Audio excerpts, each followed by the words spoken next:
So I'm following this line later on in the evening and just checking to see if that bite is there in this brown muddy water. You know, bearing in mind, we got 200 millimeters of rain last night. So, you know, can you get out there and catch fish the day afterwards, you know? And I'm trying that out. This is a crankbait that's worked before, you know this one, and it's a great little crankbait.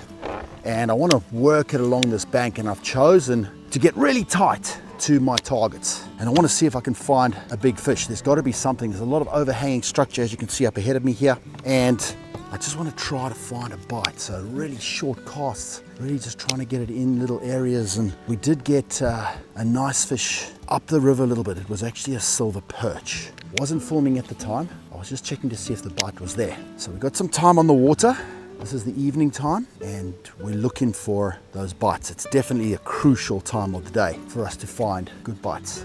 Big crankbaits, I think that's the key because they can see it. Again, that crankbait that got us the Saratoga in the last show, it's got a big rattle in it.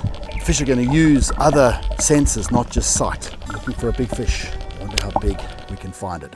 Keep on moving down this bank. You can see I'm keeping it really close to the targets and that's just key right now. Try and find a bite, you know. I've tried on points and tried in other areas around lily pads and nothing. So this is a bit of a drop. As you can see, it drops in and I reckon chances are a fish would sit up here and ambush a bigger target that came past really slowly. So I've always wondered how big the bass get here, you know, like big bass would hit this. Getting in amongst all those trees and back areas and finding where those predators live.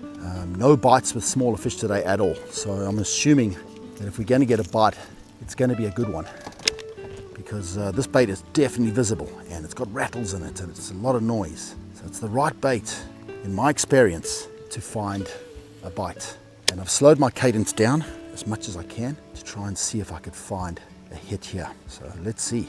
Coming up to this corner, if you have a look at it over here, it just looks so key. Get a couple of long casts in there, but I don't want to go too far. I want to keep it right by my feet and keep it really definite in the areas. Like for example, this log over here, you know, just get it very definite into that little area and then move it slowly across because the fish I don't think are moving around. I think they're sitting in a spot and you got to get it right up to the fish, and if you can get it right up to the fish, like they'll be sitting under these overhangs for example. So just pitch it next to those overhangs and bring it through, and that's where I'm hoping I'm going to find that bite that we're looking for.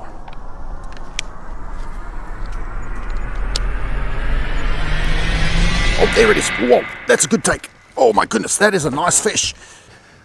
Boy, was I wrong when I said there wasn't good bass here in Borumba. Oh, yeah. Yeah, that's a good one. That's a really good one. All right. Okay, let me get this one in. This is definitely a good fish. I'm going to need the net here. Oh yeah. Whoa, look at that one, guys.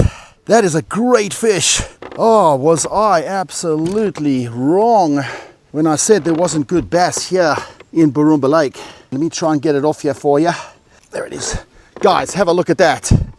Wow. So that is the potential of this lake. Beautiful bass coming out just in the corner there. And that was the right call to use that lure and get it right close to those trees and work areas where a bass would just be sitting. You literally, I would imagine, have to put it on its nose, but that is an absolute beast. Look at that. What a beautiful fish. You know, it's later on in the evening now and we've got plenty of fishing to do. It's just so good to have that. That is at least, I mean, in a competition, that is an absolute giant. Well, thank you, baby. That is just fantastic. I hope to meet you again one day, but that is the biggest bass that I've caught in Borumba. So I eat my own words and say that size-wise bass are not big here. Look at that big chunker. That is an absolute beauty. Wow.